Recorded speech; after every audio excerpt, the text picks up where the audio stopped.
A millionaire comes home early and finds a scene that changes everything. His daughter, who hadn't spoken since her mother's death, is laughing like never before. The one responsible for this miracle is a young maid who wins the girl over with gentleness and affection. But what seemed like a return to happiness awakens in the father an unexpected fear of losing his daughter's love. If this story caught your interest, don't forget to subscribe to our channel and tell us which city you're watching from. We continue. I promise this will be the best story you'll ever hear. The traffic on the FDR Drive was surprisingly light for a Thursday afternoon. Richard Miller watched from the window of the executive town car as the dark waters of the East River reflected the orange sky of the late afternoon in New York City. His driver, Mr. Peterson, navigated the vehicle with the precision of someone who knew every speed bump, every stoplight, every shortcut in the immense city. Richard loosened his Italian tie and sighed deeply. Another day, another endless meeting, another deal closed. The company's numbers had never been better. The stock was climbing consistently, and the investors were all smiles, but none of it really mattered. Mr. Peterson glanced in the rearview mirror and noticed his boss's distant expression. He'd known the man for 15 years, since before everything changed, since before the mansion in Greenwich, Connecticut, became a silent mausoleum, since before little Sophia stopped talking. Richard pulled his phone from the inner pocket of his suit jacket and checked the screen. 17 unread messages, all work-related. None of them mattered. He put the phone away and went back to staring out the window. The city lights were beginning to switch on, one by one, like terrestrial stars announcing the arrival of night. 2 years. It had been 2 years since Lucy was gone, 2 years since the house lost its heart, 2 years since Sophia's laughter echoed through the hallways. The girl had only been 3 when it happened. Now at 5, it was as if she carried the weight of a lifetime of pain on her small back. The doctors said it was selective mutism, a traumatic response to the loss. Psychologists, therapists, specialists of all kinds had paraded through the mansion, all with their theories, all with their methods, all promising results. Nothing worked. Sophia had simply closed herself off in her own world, a place where words no longer existed. Richard remembered every detail of those terrible days. Lucy had always been strong, always the light of the house. When she got sick, she hid the symptoms for months, not wanting to worry anyone. When she finally agreed to go to the hospital, it was already too late. The doctors did everything they could, but some battles simply can't be won.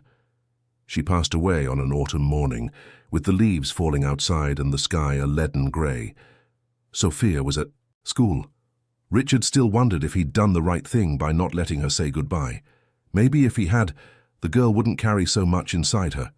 The car began to climb the tree-lined street that led to the mansion. The canopies formed a green tunnel over the asphalt. It was one of the most exclusive neighborhoods in Greenwich, where each house was a small palace, and privacy was guaranteed by high walls and conspicuous security. The Miller house was particularly imposing, with its 3 stories, extensive gardens, and a neoclassical facade that Lucy had chosen herself. Mr. Peterson parked in the garage at 6:45. Richard glanced at his watch and frowned. He was supposed to arrive at 7:15.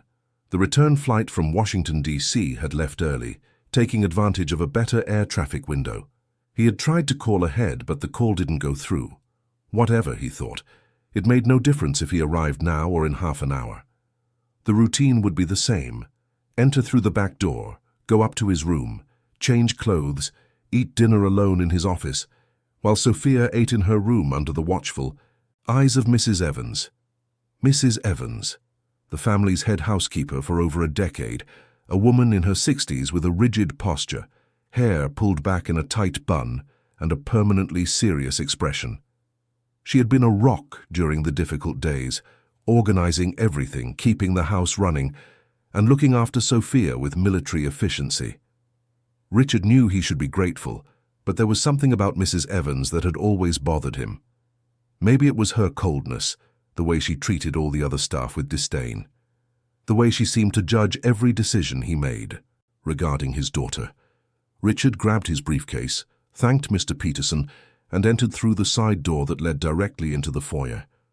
The house was silent, as always. The light marble floor reflected the glow from the crystal chandeliers. Expensive paintings decorated the walls. Everything was impeccable, everything in its place, everything lifeless. He left his briefcase on the French console table and began to loosen his tie. That's when he heard it. A laugh. Crystal clear, pure, absolutely unmistakable. Richard froze. His heart pounded. For a second he thought he was hallucinating, that the exhaustion and stress had finally taken their toll. But no. The sound came again, louder this time, a child's giggle full of joy, echoing from somewhere inside the house. Sophia. His legs moved before his brain could fully process what was happening. He crossed the foyer, passed through the living room and rounded the hallway that led to the private wing of the house. The sound was coming from the kitchen. Richard quickened his pace, his heart beating so hard he could hear it in his own ears. When he reached the kitchen doorway, the scene before him made him stop dead in his tracks. Sophia was sitting on the shoulders of a young woman he had never seen before. The girl was holding on to the woman's brown hair with her two small hands, laughing uncontrollably as the woman spun around gently, making exaggerated movements as if she were an airplane. The golden late afternoon light streamed through the large windows, bathing the entire scene in an almost surreal glow. The woman was young, probably in her early 20s. She wore a simple maid's uniform, but there was something about her face that caught his attention. It was her smile, a genuine open smile, the kind that lights up an entire face. She was humming a song as she moved, completely oblivious to his presence. And Sophia, his little Sophia, the girl who hadn't uttered a word in 2 years, the child who spent her days in a silent melancholy, who barely reacted to stimuli, who lived in an impenetrable bubble of sadness. There she was, laughing as if she had never stopped, as if the last 2 years were just a distant nightmare. "Higher, airplane, higher!" Sophia shouted, her high-pitched voice cutting through the air like a long-forgotten song. Richard felt his legs go weak. He leaned against the doorframe. A wave of conflicting emotions hit him like a tsunami. Relief, joy, confusion, and something else. Something dark and visceral that he couldn't immediately name. The young woman finally noticed his presence. She spun slowly to a stop, the smile still on her face but beginning to fade when she saw his expression. Her eyes, large and brown, widened slightly. "Good afternoon, sir," she said, her voice calm but with a hint of nervousness. "We weren't expecting you so soon." Richard didn't answer. His eyes were fixed on Sophia. The girl had seen him now, too. Her face changed. The joy gave way to something that looked like fear. She clung tighter to the woman's hair. It was then that the dark feeling inside Richard took shape and name. Jealousy. Not ordinary jealousy, but something deeper. Envy. Resentment. This woman, a complete stranger, had achieved in days, maybe weeks, what he hadn't managed in 2 years. She had brought his daughter back to life. And Sophia, his own daughter, seemed more comfortable in this stranger's arms than she had ever seemed in his. "Who are you?" he asked, his voice coming out harsher than he intended.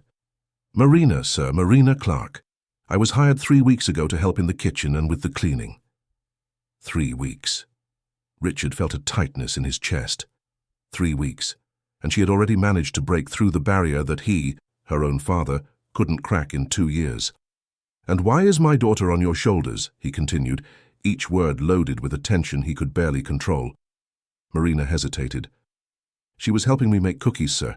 She wanted to reach the jars on the high shelf. I just what?" he interrupted, taking a step into the kitchen. "Decided it would be appropriate to use my daughter like a toy." "No, sir, I would never," Marina began, her face paling. "Daddy, no!" Sophia's voice cut through the air like a lightning bolt. Richard froze again. Daddy. She had called him Daddy. After so much silence, the first word directed at him in years was a plea defending someone else. Something inside him broke.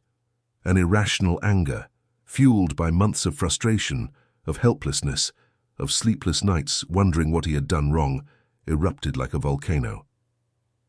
get my daughter off your shoulders. Now, he ordered, his voice echoing off the tiled kitchen walls. Marina obeyed immediately, bending down carefully to set Sophia on the floor. But the girl wouldn't let go. She clung to the woman's neck, her little legs wrapped around her waist, her face buried in her shoulder. "No, Daddy, don't send her away," Sophia whimpered, her voice muffled but clearly audible. Every word was a knife in Richard's heart. His daughter was talking. She was really talking. But she wasn't talking to him. She was talking because of someone else, to protect someone else. "Sophia, come here," he said, holding out, his arms trying to control the tremor in his own voice. "No," the girl said, tightening her hug around Marina. It was at that moment that Mrs. Evans entered the kitchen. Her presence was like a blast of cold air. She assessed the situation in an instant, her small, sharp eyes missing no detail. "Mr. Miller," she said, her voice cutting, "I'm glad you've arrived. I was going to speak with you about this situation as soon as possible." "What situation?" Richard turned to her, grateful for the interruption but also annoyed. Mrs. Evans walked to stand beside him, her hands clasped in front of her in a posture that conveyed both authority and disapproval. "This young woman," she gestured dismissively toward Marina, "has been behaving in a completely inappropriate manner with young Sophia. I have warned her repeatedly to maintain her distance, that she should not attempt to create these bonds, but she insists on disobeying." "I was just playing with her," Marina protested, her voice trembling slightly. "She seemed so sad. I just wanted to—" "You weren't hired to play," Mrs. Evans cut her off coldly. "You were hired to clean and cook, nothing more." "But she's laughing," Marina pointed out the obvious, her eyes shining with a mix of frustration and determination. "She's happy. Isn't that what matters?" "What matters," Mrs. Evans took a step forward, "is that you are overstepping your bounds. Young Sophia is under my care. She always has been. And I don't need some little maid trying to be the hero of the situation." Richard watched the exchange between the two women, his mind trying to process everything that was happening. Was Mrs. Evans right? Was Marina trying to manipulate the situation? Or was it the other way around? Was there something else going on here that he wasn't seeing? "Sophia," he said again, this time more firmly, "come with Daddy." The girl finally lifted her face from Marina's shoulder. Her eyes were filled with tears. She looked at her father, and in that gaze, Richard saw something that shook him to his core. Fear. His daughter was afraid of him. "Please don't send Marina away," Sophia whispered. "No one is going anywhere," Richard answered automatically, though he wasn't sure if it was true. Mrs. Evans cleared her throat loudly. "With all due respect, sir, I think you should reconsider this young woman's employment in this house. She clearly does not understand appropriate boundaries."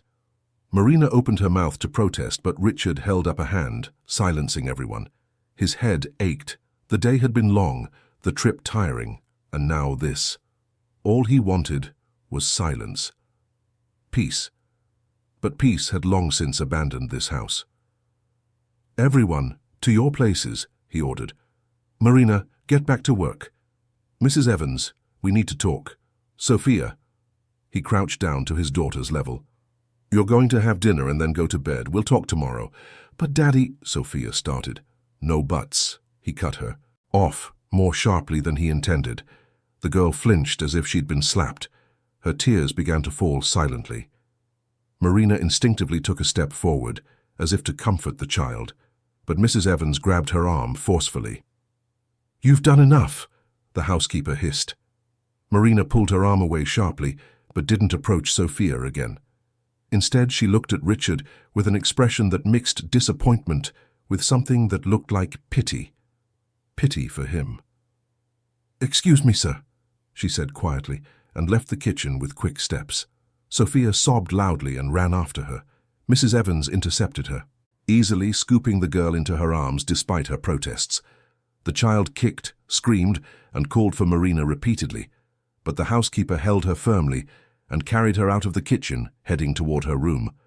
Richard was left alone in the kitchen. The silence that always inhabited the house returned, wrapping around him like a heavy blanket. But it was different now, Now he knew the silence wasn't inevitable. His daughter could talk, she could laugh, she could be happy, just not with him. He walked over to the counter where remnants of cookie dough and cookie cutters were scattered. He picked up one of the cutters. It was shaped like a star. Lucy used to make cookies with Sophia. It was their Saturday morning tradition. He never joined in, always too busy with work. Richard dropped the cutter back on the counter and left the kitchen. He climbed the stairs toward Sophia's room. He could hear the girl crying from inside. He stopped in front of the door, his hand on the knob, but he couldn't bring himself to open it. What would he say?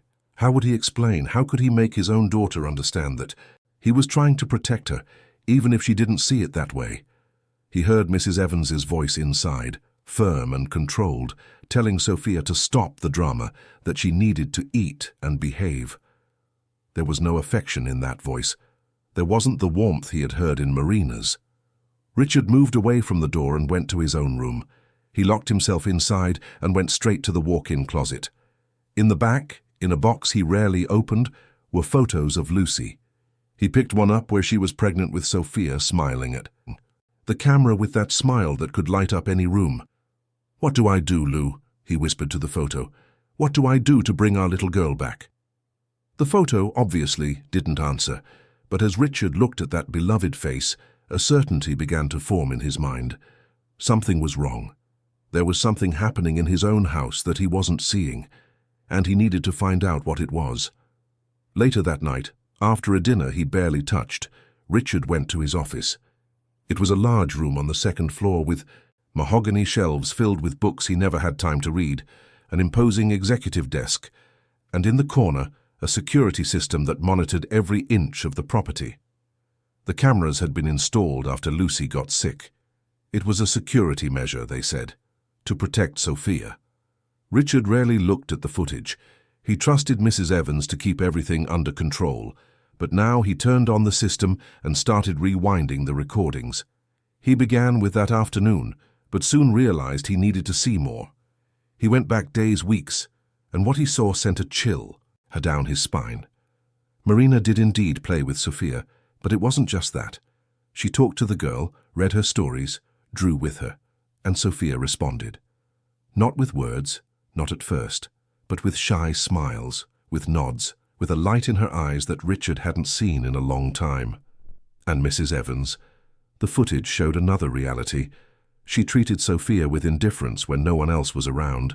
She spoke to the girl harshly, scolding her for the smallest missteps.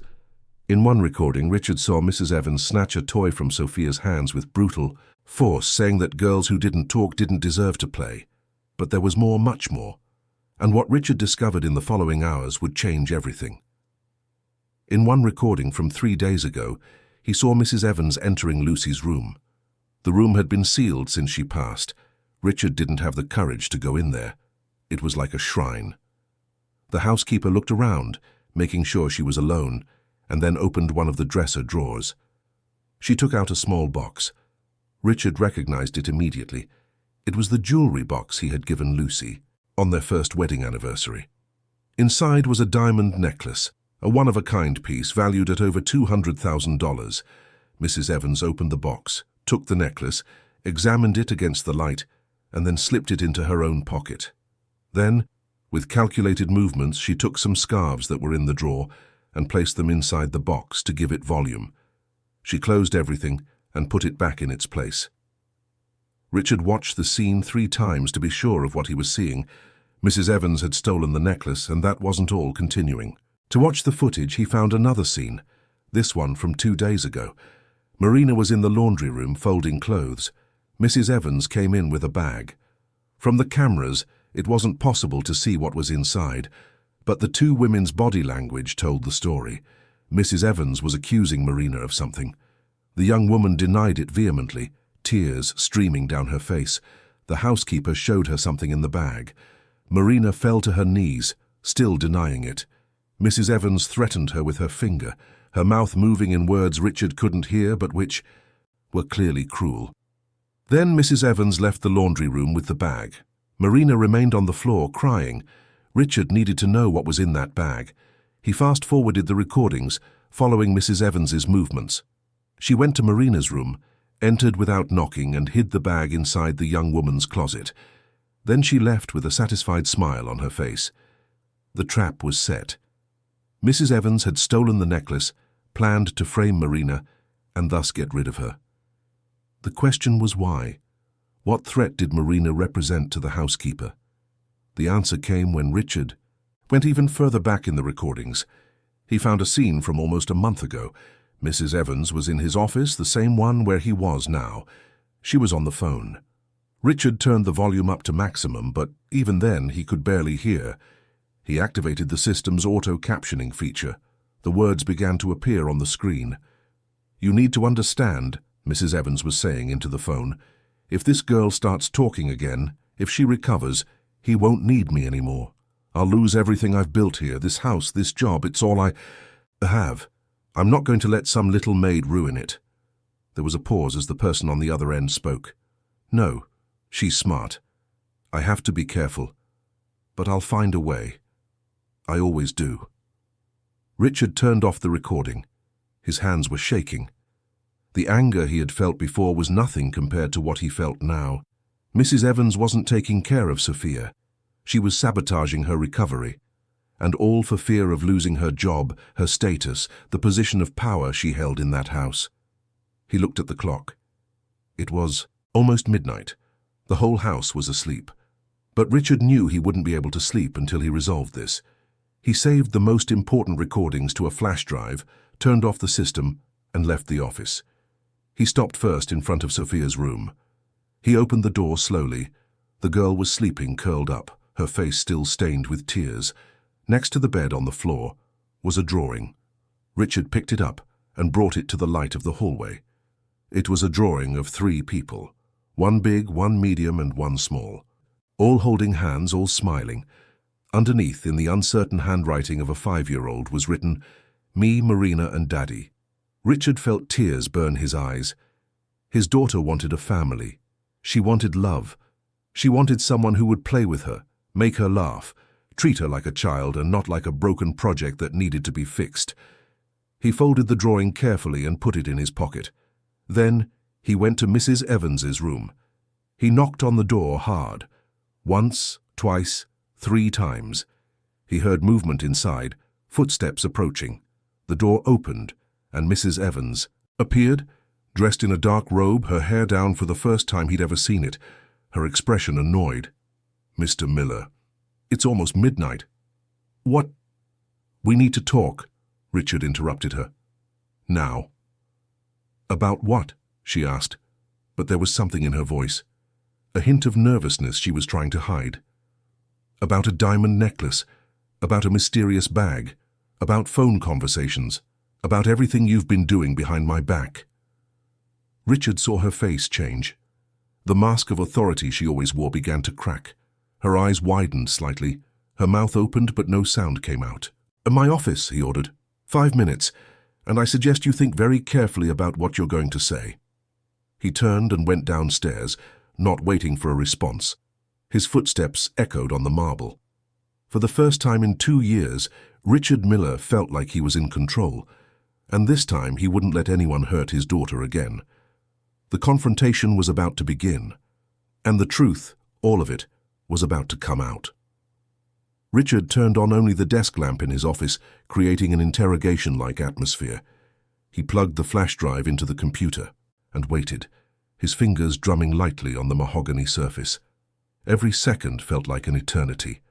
Through the window, he could see the lights of Greenwich twinkling in the distance, each one representing a life, a family, problems and joys he would never know.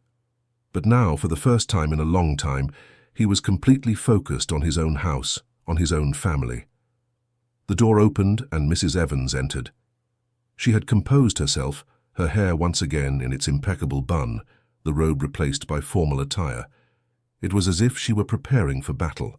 She closed the door carefully behind her and walked to stand before the desk, her hands clasped in front of her in that posture Richard knew so well. "Mr. Miller," she began, her voice controlled, but with a hint of tension she couldn't completely hide. "You startled me, knocking on my door like that. If there is something I have done to displease you, I ask that you tell me clearly so that I may correct it."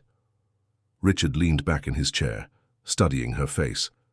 Mrs. Evans had always been good at maintaining her composure. Even now, with everything crumbling around her, she was trying to stay in control. "How many years?" he asked suddenly. She blinked, confused. "Pardon me. How many years have you worked for me, Mrs. Evans?" 12 years, sir. Since you and Mrs. Miller moved into this house." 12 years, Richard repeated, nodding slowly. 12 years of trust. 12 years in which I let you take care of my house, my family. 12 years in which I never questioned your decisions or methods. Mrs. Evans remained silent, but her eyes narrowed slightly. She knew something was coming, but she didn't know exactly what yet. "And during those 12 years," Richard continued, turning the computer monitor so she could see the screen, "did you think I would never find out?" On the screen, frozen, was the image of her entering Lucy's room with the jewelry box in her hand. The color drained from Mrs. Evans's face. Her hands, previously clasped firmly, began to tremble. "Sir, I can explain," she started, her voice failing. "Can you?" Richard pressed play. "Then explain this to me." They watched in silence as the scene unfolded on the screen. Mrs. Evans opening the drawer, taking the necklace, hiding it in her pocket. When it finished, Richard paused it again and looked back at her. $200,000, he said calmly. The necklace was worth $200,000. It wasn't just an expensive piece of jewelry, Mrs. Evans. It was a gift I gave my wife. It had sentimental value. It was the only physical thing I had left of that happy moment. "I was going to return it," she said quickly, desperately. "I only borrowed it. I needed money. My sister is sick and—" "Lies," Richard cut her off, his voice like a whip. He clicked on another file. "You didn't borrow it. You stole it. And then you tried to blame someone else." The new recording began to play. Mrs. Evans in the laundry room, accusing Marina, planting the bag in the young woman's closet. The housekeeper sank into the chair in front of the desk, her face in her hands. All her authoritarian posture had vanished, replaced by something smaller, more pathetic. "But wait," Richard said with a cold cruelty he didn't know he possessed. "There's more." He played the last recording, the phone conversation, the words appearing as captions on the screen. "You need to understand. If this girl starts talking again, if she recovers, he won't need me anymore."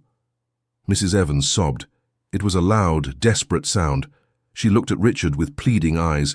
"Sir, please, I can explain everything. I was scared. Scared?" Richard's voice boomed, echoing off the office walls. "You were sabotaging my daughter's recovery because you were afraid of losing your job?" "It's not just the job," she yelled back, tears now streaming freely. "It's my whole life. I have nothing else, Mr. Miller. I have no family, no home of my own, no one. This mansion is all I know. After Mrs. Miller passed, I thought at least Sophia would need me. But then that girl arrived, and in a few weeks, she achieved what I couldn't in years. She made Sophia laugh. She made her talk, and I realized that if she continued, I would no longer be necessary. So you decided to destroy a 5-year-old child's happiness to protect your own comfort." Richard stood up, his hands planted on the desk. "You treated my daughter with coldness, with indifference, and you still had the audacity to come to me accusing Marina of being the villain." "I didn't know what to do." Mrs. Evans was crying openly now. "I panicked when I saw how attached Sophia became to Marina, when I saw she was becoming a normal child again. I knew my days here were numbered. So I thought if Marina left, things would go back to normal. Sophia would go back to accepting me as the only mother figure she had." "But you are not a mother figure," Richard said, each word laced with contempt. "You are an employee, and you couldn't even be that with honesty." Mrs. Evans lifted her face, tears still streaming. "What are you going to do?" "What am I going to do?" Richard laughed humorlessly. "I'll tell you what I'm not going to do. I'm not going to call the police, though I should. I'm not going to sue you for theft, though I have every right. You know why? Because my daughter has suffered enough. I don't want her to see more scandals, more drama, more pain. So I'm going to give you a chance you don't deserve." He opened a drawer and took out a thick envelope. Inside was cash, more money than Mrs. Evans had probably seen in months. "First thing tomorrow morning, you will pack your bags and leave this house. I'm giving you 3 months' salary as severance, more than you deserve. You will return the necklace, which I know is still hidden in your room, and you will disappear from our lives. If I ever see you again near Sophia, near this house, or near anyone in this family, I will not hesitate to take all of this footage to the authorities. Understood?" Mrs. Evans took the envelope with trembling hands. She looked at Richard, then at the money, then back at him. "I never wanted to hurt the girl," she whispered. "I just wanted her to need me." "But she doesn't need you," Richard said with a finality that left no room for argument. "She needs love, affection, someone who treats her like a child, not like a burden, and you were never capable of giving her that." Mrs. Evans stood up slowly, the envelope still in her hands. Her eyes scanned the office one last time, as if saying goodbye. "And Marina, is she staying?" "That's none of your business," Richard replied coldly. "But if you truly care about anything other than yourself, you'll hope so." The housekeeper nodded silently and headed for the door. Before leaving, she turned one last time. "Mr. Miller, for what it's worth, I'm sorry. I truly am." Richard didn't answer. He simply turned his face, looking out the window. He heard the door close softly, and then he was alone again. The anger that had sustained him during the confrontation began to dissipate, leaving a deep exhaustion in its place. He looked at the clock. 1:30 in the morning. In a few hours the sun would rise, and with it would come a new day. A day without Mrs. Evans. A day where he would have to explain to Sophia what had happened. A day where he would have to talk to Marina and apologize for judging her so harshly. Richard turned off the computer and locked the flash drive in a safe he kept hidden behind one of the books on the shelf. Evidence in case he needed it in the future. Then he left the office and went upstairs toward his room. But before entering, he stopped again in front of Sophia's room. He opened the door carefully. The girl was still asleep, but her sleep seemed restless. She tossed and turned, murmuring something unintelligible. Richard went in and sat on the edge of the bed. He gently brushed a few strands of hair from her face. "Daddy's going to fix everything, Princess," he whispered. "I promise." Sophia didn't wake up, but her movements calmed slightly, as if, even in her sleep, she knew he was there. Richard stayed there for long minutes, just watching his daughter sleep. When he finally got up to leave, his eyes fell on the nightstand.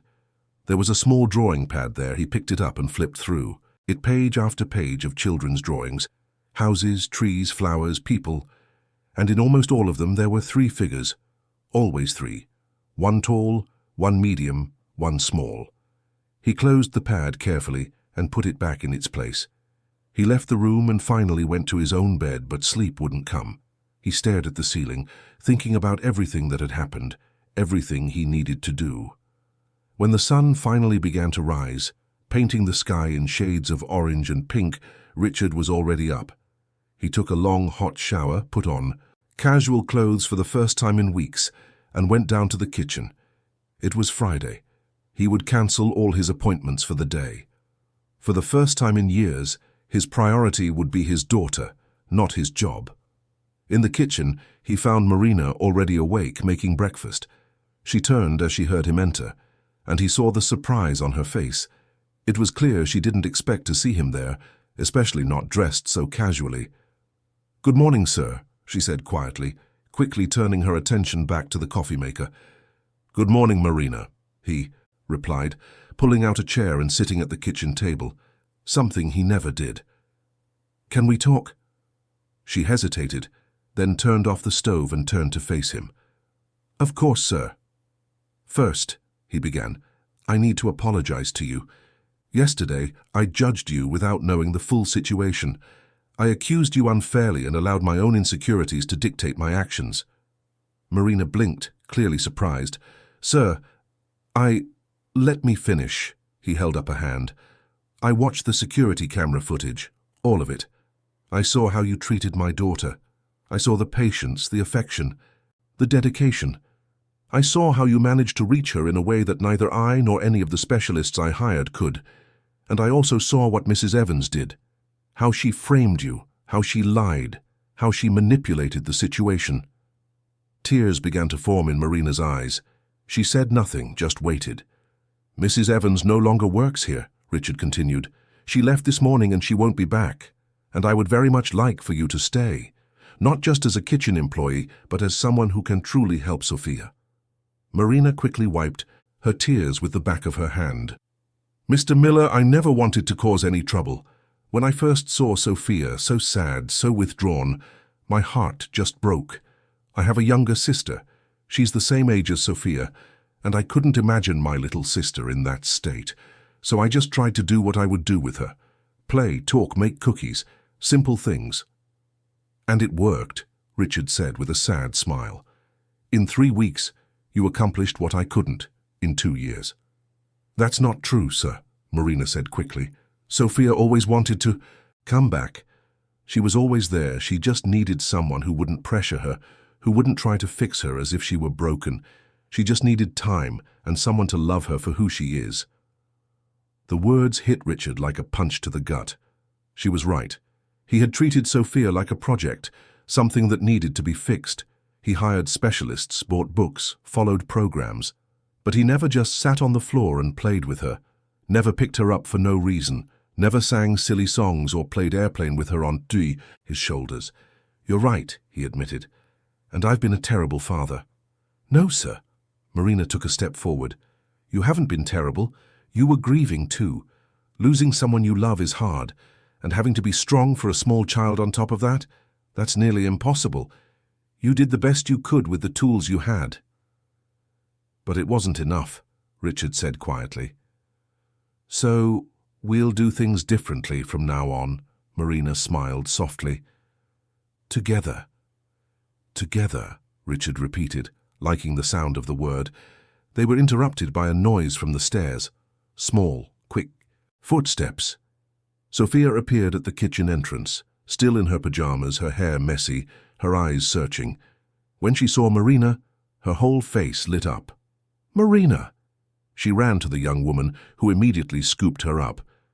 "Good morning, Princess," Marina said, kissing the top of the girl's head. Sophia snuggled into her neck, then looked at her father with some hesitation. "Daddy," she said softly. "Good morning, Sophia," Richard replied, trying to keep his voice calm, despite the emotion flooding him at hearing his daughter speak directly to him. The girl looked around. "Where's Mrs. Evans?" Richard and Marina exchanged a look. "Mrs. Evans had to go on a trip, sweetie," Richard said gently, improvising. "She's not coming back." Sophia seemed to think about this for a moment. "She was mean to me," the girl said suddenly, with a disarming simplicity. Richard felt his heart clench. "She was?" Sophia nodded. "She gave me cold food. She said girls who don't talk don't deserve hot food, and she locked me in my room when I cried. She said I was an annoying baby." Every word was a knife. Richard had to make a conscious effort not to show the rage he felt. Marina hugged Sophia tighter, her own eyes welling up. "That will never happen again," Richard promised, standing up and moving closer to them. "Never again, Princess. Daddy promises." Sophia looked at him, studying his face as if trying to decide if she could trust that promise. Then, slowly, she reached a small hand out to him. Richard took it, lacing his fingers with hers. "Daddy's staying home today," he said. "We're going to do something fun. What do you want to do?" Sophia looked at Marina, then back at her father. "Cookies?" she asked shyly. "Cookies," Richard repeated, smiling.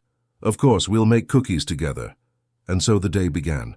Richard, Marina, and Sophia in the kitchen making cookies.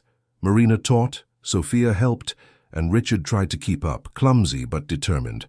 There was flour everywhere, dough on their clothes, and lots of laughter. Especially laughter. The days that followed were different. Richard rearranged his schedule, delegated more responsibilities at work, and started coming home earlier. Dinners that were once solitary now happened at the table, the three of them together. Sophia gradually began to talk more, still shy with her father, but increasingly open. Marina became an essential part of the routine. She wasn't just the kitchen staff. She was the one who took Sophia to the park, who read bedtime stories, who invented games and adventures. And Richard slowly learned to relax, to let go of the serious executive, and discover the father he always wanted to be but never knew how. However, it wasn't all perfect. There were difficult moments, nights when Sophia woke up crying, calling for her mother, days when the girl would become quiet again, lost in her own thoughts. And in those moments it was Marina who knew exactly what to do. A song, a hug, a story. Small gestures that made all the difference. Richard watched from a distance, admiring and grateful, but also increasingly aware of something that bothered him. Sophia had become very attached to Marina. Very. The girl followed the young woman all over the house, panicked when Marina had to leave to run an errand, and would only sleep when Marina put her to bed. It was as if she had transferred all the dependence she had on her mother to this young woman, and that scared Richard. Not out of jealousy, not anymore, but out of fear. What would happen if one day Marina decided to leave? If she found another job, met someone, or simply wanted to live her own life? Would Sophia recover from that loss? Or would she retreat back into the mutism that had imprisoned her for so long? He tried to talk to Marina about it one night after Sophia was asleep. They were in the living room, drinking tea. Marina had become more than an employee. She had become a confidant, someone he could speak with openly. "Do you realize how much Sophia depends on you?" he asked, carefully. Marina nodded, looking at the cup in her hands. "Yes, sir, I do." "And that doesn't worry you?" She looked up to meet his eyes. "It does, but at the same time I think it's natural. Sophia lost her mother very young. She's looking for a female figure to trust. Over time, that dependence will lessen. She'll open up more to you too, she'll make friends. She'll connect with other people." "And what if you leave?" Richard asked, verbalizing the fear that tormented him. Marina was silent for a long moment. "I don't plan on going anywhere, sir, at least not for now. Sophia needs me, and honestly, I need her too." Richard noticed something in her voice, a vulnerability he hadn't seen before. "Why do you need her?"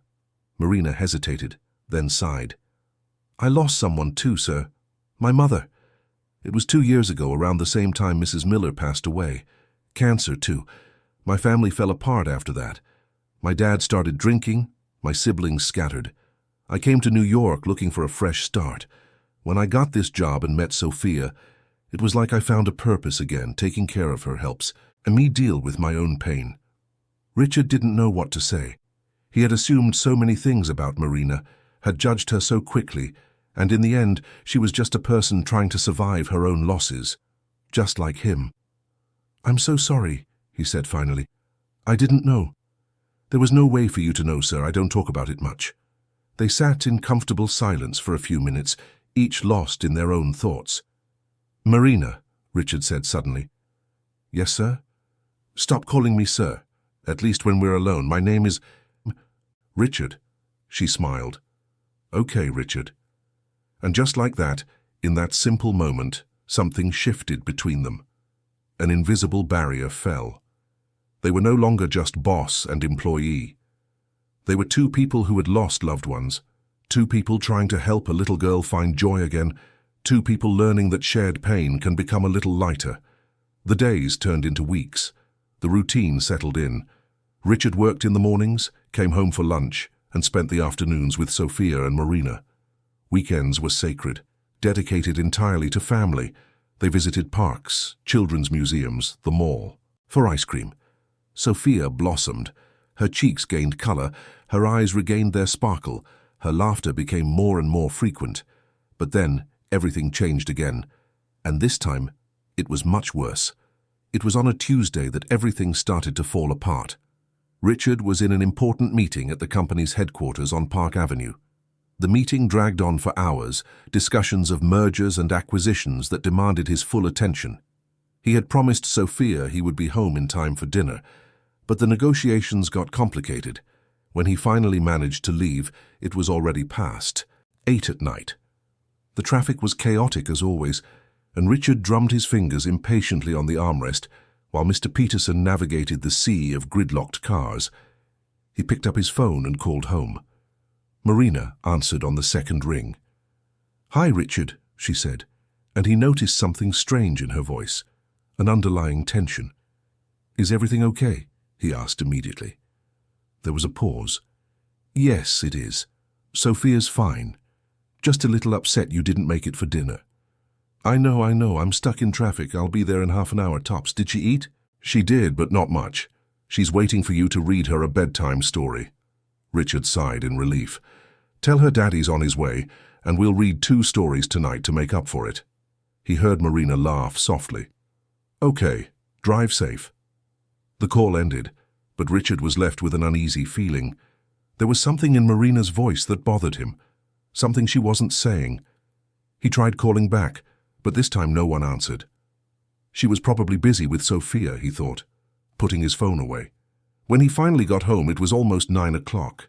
The mansion was strangely quiet. The lights upstairs were on, but there were none of the usual sounds. No music playing, no childish laughter, no movement. Marina, he called out, dropping his briefcase in the foyer. No answer. Sophia? Silence. A chill ran down his spine. Richard took the stairs 2 at a time, his heart racing. When he reached the second-floor hallway, he saw that the door to Sophia's room was ajar. He pushed it all the way open and stepped inside. What he found made him stop in his tracks. Marina was sitting on the floor next to the bed, holding Sophia in her lap. The girl was curled up against her chest, her body shaking with silent sobs. Marina had tears streaming down her own face, and when she looked up at Richard, he saw something that terrified him. Fear. What happened? He rushed over to them, kneeling beside them. Marina opened her mouth to answer, but no sound came out. She just hugged Sophia tighter. The girl turned slightly, looked at her father, and then hid her face again in Marina's shoulder. Sophia, princess, what is it? Richard tried to touch his daughter, but she flinched. Away. It was then that he noticed. On the floor, scattered around them, were torn pieces of paper. Richard picked up one of the fragments. It was part of a photograph. He recognized it immediately. It was a picture of Lucy. His heart sank. What happened to the pictures? Marina finally managed to speak, her voice hoarse and trembling. She was looking for you. She wanted to show you a drawing she made. She went into your room. The closet door was open. She saw the box. The box. Richard knew exactly which box. The one where he kept Lucy's.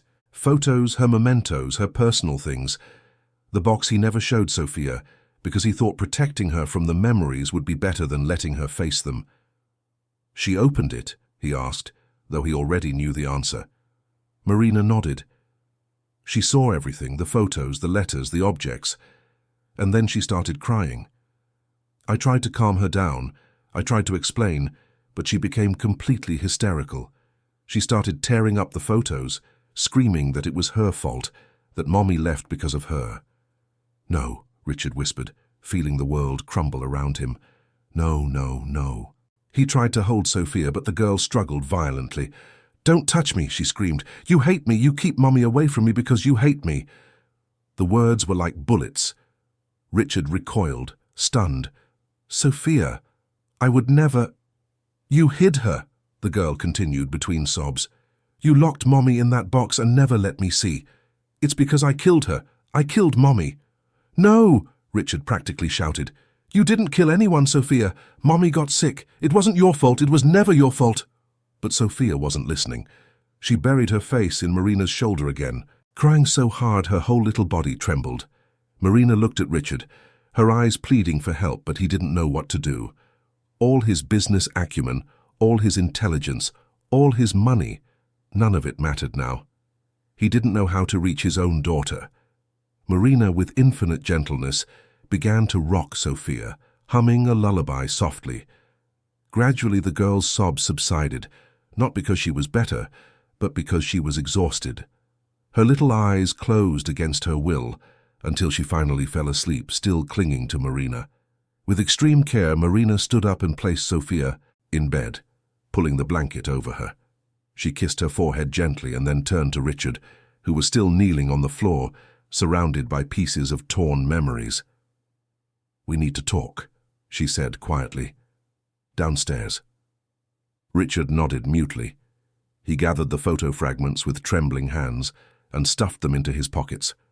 Then he followed Marina out of the room, closing the door silently behind him. In the living room, Marina sat down heavily on the sofa, running her hands over her face. Richard remained standing, unable to be still, pacing back and forth like a caged animal. "How did this happen?" he finally asked. "How did they let her into my room?" Marina looked up, and there was something in her eyes Richard couldn't identify. "She didn't get into your room, Richard. You left the closet door open. The box was visible from the hallway. Sophia walked by, saw it, and went in." "But I always lock it," he protested. "This morning you were in a hurry. The meeting was moved up, remember? You grabbed that file from the closet and rushed out. You left everything open." The truth hit him like a ton of bricks. It was his fault. In his rush to leave, in his obsession with work, he had left exposed the very thing he had tried so hard to protect Sophia from. "I've ruined everything," he said, stopping his pacing and slumping into an armchair. "Everything was getting better, she was happy, and I ruined it." "You didn't ruin anything," Marina said firmly. "This was going to happen one way or another. Sophia needs to process her mother's death. You can't pretend Lucy never existed." "I wasn't pretending," Richard protested. "I was just trying to protect her." "Protect her from what? From memories? From feelings? Richard, you can't shield a 5-year-old from emotions. They'll exist anyway, only they'll be repressed, distorted, and turned into something much worse." Richard ran his hands through his hair, frustration and despair warring within him. "So what do I do? What do we do? She thinks she killed her own mother, Marina. How do I deal with that?" Marina stood up and went to him, kneeling in front of the armchair to meet his eyes. "You talk to her. For real. No filters, no trying to soften it. You tell her about Lucy, about the illness, about everything. Kids understand so much more than we think. What they don't understand is silence, secrets, hidden things. What if it makes things worse? What if she can't handle it?" "She will," Marina said, taking his hands. "With you by her side, with love and patience, she will. But you need to be truly present. Not just physically, but emotionally. You need to open up too." Richard looked into those brown eyes that had become so familiar over the past few weeks. Eyes that saw through his defenses, that challenged him to be better, to be more. And for the first time in a long time, he allowed himself to be vulnerable. "I'm scared," he admitted, his voice breaking. "I'm scared to talk about Lucy because when I do, it makes it all real again. The pain comes back, and I don't know if I can go through that again." "Then don't go through it alone," Marina squeezed his hands. "We'll do it together. You, me, and Sophia. A family." The word family echoed in the air between them. Richard realized that's exactly what they had become. Not on paper, not officially, but in their hearts. They were a family. A broken, patched-up, improvised family, but a family nonetheless. "Marina," he said softly. "Yes?" "Thank you. For everything. For being here. For not giving up on us." She smiled, and in that smile was so much warmth, so much understanding, so much affection, that Richard felt something stir inside him, something he hadn't felt in a very long time, something that scared him and comforted him at the same time. Before he could overanalyze the feeling, a scream cut through the air. Sophia. They raced upstairs. They burst into the room to find Sophia sitting up in bed, her eyes wide with terror, screaming for Marina. The young woman ran to her, gathering her into her arms. "It's okay, I'm here," Marina murmured, rocking the girl. But Sophia wouldn't calm down. The screams turned into hysterical crying. "I saw her," the girl said between sobs. "I saw Mommy, she was calling me, she wanted me to go with her." "It was just a dream, Princess," Marina tried to soothe her. "Mommy isn't calling you." "Yes, she is," Sophia insisted, her eyes fixed on something only she could see. "She's right there, she's calling me." Richard felt a shiver run down his spine. Was Sophia hallucinating? This was serious, very serious. He grabbed his phone, ready to call the doctor, but Marina stopped him with a look. "Sophia," she said gently but firmly, "look at me, just at me." The girl reluctantly tore her gaze from the empty corner of the room and focused on Marina. "Mommy isn't calling you," Marina continued, "because Mommy loves you very much. and she wants you to stay here, with the people who love you, with Daddy, with me. Mommy doesn't want you to go, she wants you to be happy." "But I killed her," Sophia whimpered. "I was bad and she went away." It was then that Richard moved. He sat on the bed next to Marina, forcing Sophia to look at him too. "Sophia," he said, and his voice came out steadier than he expected. "Listen to Daddy now. You did not kill Mommy. Mommy got very sick. There was a bad thing inside her that the doctors couldn't take out. It wasn't your fault. It wasn't my fault. It wasn't anyone's fault. Sometimes people get sick and the doctors can't make them better. And that's very sad, but it's nobody's fault. But if I was a better girl," Sophia said, tears streaming, "maybe Mommy would have fought harder. Maybe she would have stayed." Richard felt his own tears burn his eyes. "Oh, Princess. Mommy fought with all her might.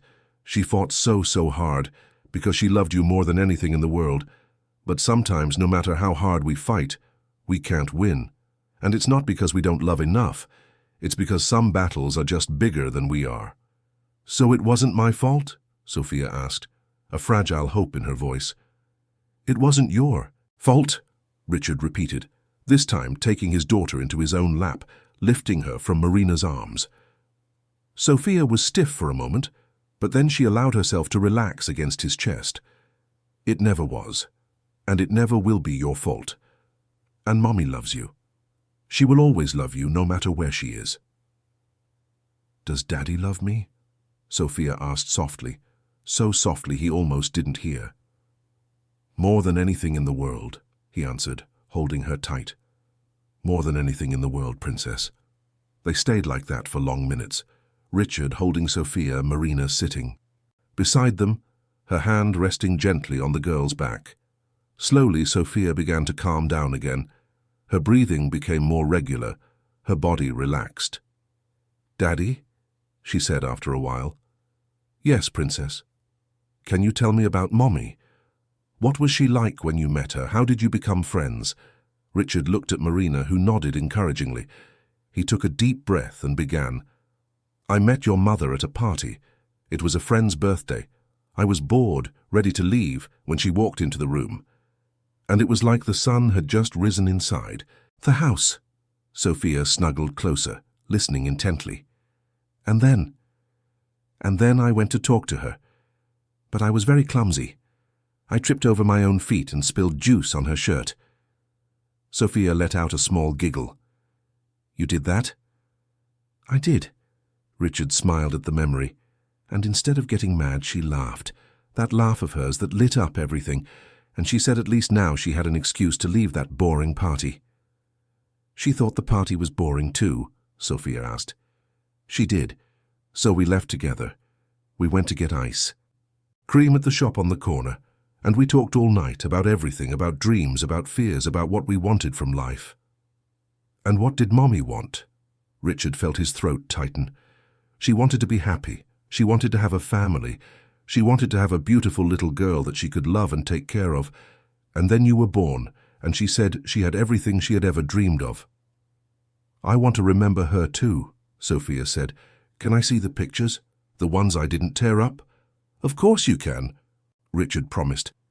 "Tomorrow we'll sit down together and look at all the pictures, and I'll tell you stories about every single one." "And can Marina stay too?" Sophia asked, looking at the young woman. Marina smiled. "Of course I'll stay." Sophia seemed satisfied with that answer. She settled more comfortably in her father's arms and closed her eyes. This time, when sleep came, it was peaceful. Richard continued to hold her long after she had fallen asleep. Marina stood up silently to leave the room, but he caught her hand. "Stay," he pleaded, "please." She hesitated, then nodded. She sat, back down on the bed, this time closer to him. They stayed like that in silence, just existing in the moment. Richard holding Sophia, Marina by his side, the three of them together in the midst of the storm. It was Marina who finally broke the silence. "What are you feeling?" Richard thought carefully before answering. "Scared, relieved, guilty. All at the same time. Guilty for what? For not doing this sooner. For hiding Lucy from her. for thinking silence was protection. You did what you thought was best at the time. You can't punish yourself for that. But I should have known better, he insisted. I'm her father. I should have realized I was doing it all wrong. Marina turned to face him directly. Richard, you want to know what I think? I think you're the most dedicated father I've ever seen. Did you make mistakes? Yes. But when you realized it, you changed. You opened up. You're here now, holding your daughter, being the father she needs. That's what matters. He smiled sadly. When did you get so wise? When I lost my mom and had to learn that life is too short for regrets. Every day is a new chance to do better, and you are doing better. Richard looked at Sophia sleeping in his arms. The girl seemed so small, so fragile, but he knew she was stronger than she looked. She had to be. She had survived losing her mother, the mutism, Mrs. Evans, everything. And she was coming back, slowly, with ups and downs, but she was coming back. What about you? He asked suddenly. How are you handling all this? Marina blinked in surprise. Me? Yeah, this can't be easy for you either. Taking care of a traumatized child, dealing with a boss who didn't know what he was doing, witnessing all this chaos. She was silent for a moment. Honestly, it saved me. Saved you? She nodded. After my mum passed, I was lost. I didn't know who I was without her. I came to New York to run away, really. Running from the memories, the pain, everything. And then I got this job and met Sophia. And for the first time since I lost my mum, I felt like I had a purpose again. Taking care of her helped me heal my own wounds. Richard studied her face. In the dim light of the room, illuminated only by Sophia's nightlight, Marina looked almost ethereal. There was a quiet strength in her, a resilience he deeply admired. And there was something else, something he couldn't name, but that made his heart beat faster whenever she was near. Marina, he began, not sure what he was going to say. But she placed a finger on his lips, silencing him. Not now. Right now, you need to focus on Sophia, on helping her heal. The rest can wait. She was right, as always. Richard nodded, and Marina stood to leave. This time he didn't. Stop her. She paused at the door, looked back one last time, smiled softly, and then she was gone. Richard was alone with Sophia. He carefully placed her back in bed, covered her with the blanket, and sat in the chair beside her. He wasn't going to leave her alone tonight. If she woke up with nightmares again, he would be there. And as he watched his daughter sleep, Richard made a silent promise. He would be better, not just as a father, but as a person. He would face his own pain, his own fears, his own demons.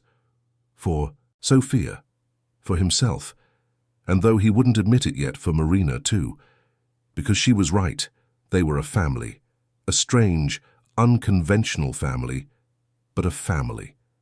And families protect each other. Families weather the storms together. And families, no matter how broken, can always heal, if they have enough love. And love was the one thing they weren't short on.